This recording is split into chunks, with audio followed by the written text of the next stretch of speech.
The Super Dimension Cavalry Southern Cross is best known among anime fans as the series adapted into the second saga of the Robotech franchise. In Japan, Southern Cross is part of the Super Dimension series, a set of unrelated shows with emphasis on war, love, and transforming robots. Of the three shows that sport the Super Dimension moniker, the other two being the Super Dimension Fortress Macross and the Super Dimension Century Orgus, Southern Cross was the least successful of the three. Originally intended to run for 39 episodes, the network cut the series short partway through its initial run due to low ratings. For years, fans blamed the series receiving a poor time slot for the lack of interest. However, on further investigation, Southern Cross suffered from a slew of production issues long before the first episode even premiered on Japanese TVs in April of 1984.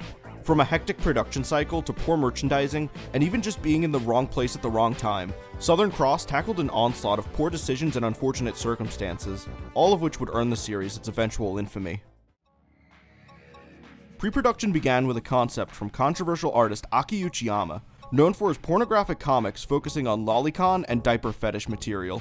Uchiyama devised a premise for a comedy set in the future that parodied historical figures. The main characters were three little girls, with Uchiyama basing the main girl, Jeanne, after Joan of Arc. Early in development, Tatsunoko began to feel uneasy about the premise and disliked the art Uchiyama had presented to them. The team decided that in order for the show to be successful, it would have to be closer in line with popular anime trends. This meant dropping the comedy aspect and aging the main characters up by 10 years. Uchiyama was dropped from the production team and wasn't credited in the final project. However, his contributions are still apparent, in the main character's name remaining as Jeanne, the main cast all having European names, and the character design for Lana Isavia resembling a character from his comic Abunai Chaidoru. Following Uchiyama's departure, the series was titled Science Fiction Sengoku Saga, and the setting was changed to a futuristic imagining of feudal Japan. The concept seemed to take cues from the sci-fi fantasy series Aurora Battler Dunbine, which premiered in February of '83 and ran until January of 1984. Tatsunoko even hired Dunbine's character designer Tomonori Kogawa to create and recontextualize character designs for the series. The design for the Garm armor, worn in the series by the Glory Military Police, bears striking resemblance to samurai armor, most likely due to being designed during this stage in development. Unfortunately, just as production began to make headway, another issue arose. Dunbine's medieval setting didn't resonate with Japanese audiences when it first aired, which is why partway through the series, the setting was changed to present-day Earth. What? This is my house! My house in Japan!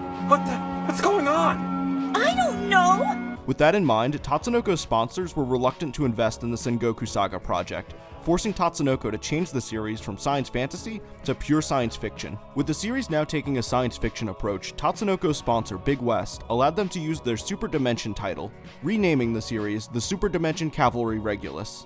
Knowing the show would be considered part of the Super Dimension series, the team felt it was important to incorporate romantic subplots, since love and war were themes so heavily associated with Macross and Orgus. With only 3 months left before the series was due to air, the staff struggled to finalize the story and characters in time for broadcast. In an interview included in the This Is Animation Super Dimension Cavalry Southern Cross Special Guide, Chief Director Yasuo Hasegawa stated that one of the biggest issues prior to broadcast was the huge variety of settings planned for the series. This is an odd statement considering many episodes feel as though they run together due to repetitive settings. The book Robotech Art 3 and the liner notes booklet included in the ADV Films DVD release of the series reveal that there were a variety of unused designs for vehicles, armor, and mecha. This included armor for soldiers belonging to Arctic and Aquatic divisions of the Southern Cross Army, even though neither environment appears in the series.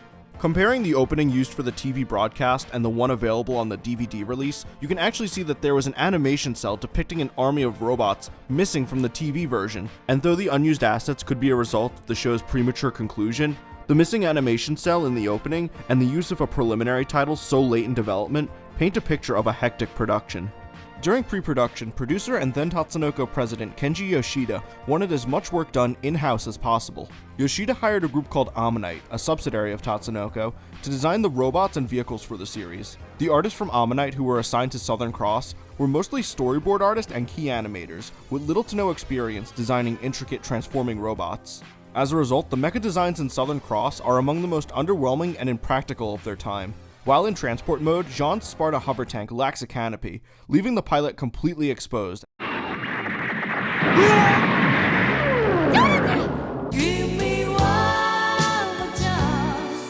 The tanks do eventually get canopies, but only after they're deployed into outer space. Once the Spartas transform into robot mode, it properly conceals the pilot. However, the transformation also reveals the robot's unremarkable design, with its black and rectangular body, and a head that lacks any of the personality often seen in designs of the real robot genre. As boring as the design for the Sparta is, the worst design in the series has to be for the Logan fighter plane piloted by Mary Angel. The Logan, despite taking the form of a fighter jet in flight mode, transforms into a robot best described as what if a speedboat had arms and legs. The fatal error of the Logan's design is the absence of a head, as it instead uses the nose and cockpit of the plane as a face, similar to the Gerwalk mode used by the Valkyries in Macross. However, in Gerwalk mode, the Valkyries still operate pretty much like planes, utilizing the limbs for additional maneuverability and greater weapon access, as opposed to acting as a full-on robot mode. Halfway through the series, Mary upgrades to the Auroran, an actually quite interesting attack helicopter reminiscent of the Switchblade from Mask. Similarly to Jean's hover tank, the issue with the Auroran is in its practicality. The only time we get to see the Auroran is during conflicts with the Zor in outer space, though they at least retract the helicopter blades in most of these battles. The Zor Bioroids are the only mecha design in the series that succeeds at being aesthetically pleasing and functionally practical. However, this is only because the design for the Bioroid borrows so heavily from Mobile Suit Gundam's Zaku 2. Despite all of its faults and shortcomings, Southern Cross delivers on some interesting concepts and characters, albeit in a sloppy, poorly paced manner. Regardless, the show was a financial flop, a circumstance many assume was due to the show's poor time slot. However, ratings weren't the only reason Southern Cross was taken off the air. A year prior to the premiere of Southern Cross, Sunrise released Armored Trooper Votoms, a mecha military drama that drew heavily from films like Rambo, Mad Max, Apocalypse Now, and even Return of the Jedi. Votoms also drew in low ratings due to a bad time slot, but was never cancelled and ran for 52 episodes. This was because the series did incredibly well when it came to merchandising. Toys and models of the Scope Dog sold so well that the show was still profitable. On the other hand, when asked about Southern Cross, a Japanese anime fan said that at the time the show was airing, he never saw any toys and was unable to find any model kits in stores, with the exception of a few Hong Kong knockoffs. Model kit manufacturer Ari did make model kits of several characters wearing their battle armor, including Jean, Lana, and Seyfried's Red Bioroid, but these sold poorly, resulting in a meager shelf life. The kit for Lana even touted the function to switch out her breastplate for a piece that resembled, in their words, actual breasts. Timing was another factor that led to Southern Cross's demise. The series began airing in April of 1984 and ended in September of that year. Less than 3 months after Southern Cross premiered its first episode, the film Macross Do You Remember Love hit Japanese theaters. Anticipation for the film's release swelled among anime fans from the moment it was first announced, following the end of the Macross TV anime in 1983. In the days leading up to the release, fans even waited outside of theaters in tents to get their tickets. As the eagerness of fans intensified, viewers tuning into the TV broadcast of Southern Cross would often see 2 to 3 ads promoting Macross toys and model kits during each commercial break, vastly overshadowing the commercial for the Southern Cross character kits. At the same time, 1984 was a bad year for Japanese toy makers in general. It was during that year that Takatoku, a Japanese company known for producing transforming robot toys, went into financial disarray. Despite the immense success the company felt following the release of the transforming Macross VF1 Valkyrie toy in 1982, the company failed to recapture that success in their later releases. Macross's sibling series Orgus failed to reach the heights of its predecessor, and Dorvac, a series created to showcase Takatoku's latest line of transforming robot toys, failed miserably. In early 1984, in the wake of a slew of poor-performing products, Takatoku hoped to regain footing with toys of the newly designed Valkyries appearing in the Macross film. However, Takatoku went bankrupt before the film's release, around the same time as the premiere of Southern Cross. Bandai purchased the rights to many of Takatoku's designs, including the Macross Valkyrie.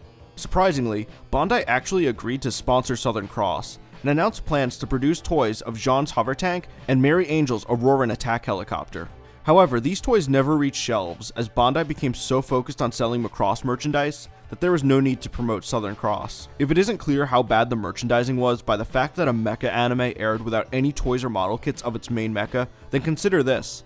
When Southern Cross premiered in the US as the second saga of Robotech, Matchbox produced their own line of Robotech transforming robot toys, which included Jean's transforming hover tank.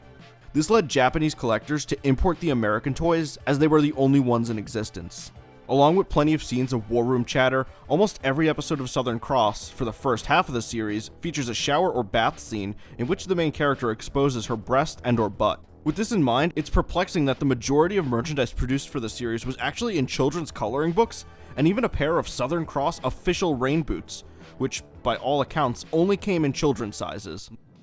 So despite claims of a poor time window undoing the series, further investigation has shown that poor planning, poor marketing, poor timing, and poor quality were the greatest contributors to Southern Cross's commercial failure. Much to the joy of the Japanese producers though, the series was at least given a second life when it was adapted into the second saga of Robotech. And due to lack of interest in the series in Japan, Harmony Gold was able to license the unused designs and use them in Robotech 2 The Sentinels. The team that worked on Southern Cross would later go on to work on the anime Zillion, an anime funded by Sega in order to sell light guns. But you can actually see the similarities in the designs of Zillion and Robotech 2. And though it didn't spread awareness of the series, it is interesting to note that the song Dandy Cologne from the soundtrack was stolen by Korean filmmaker Godfrey Ho and used as the theme song for his movie Ninja the Protector.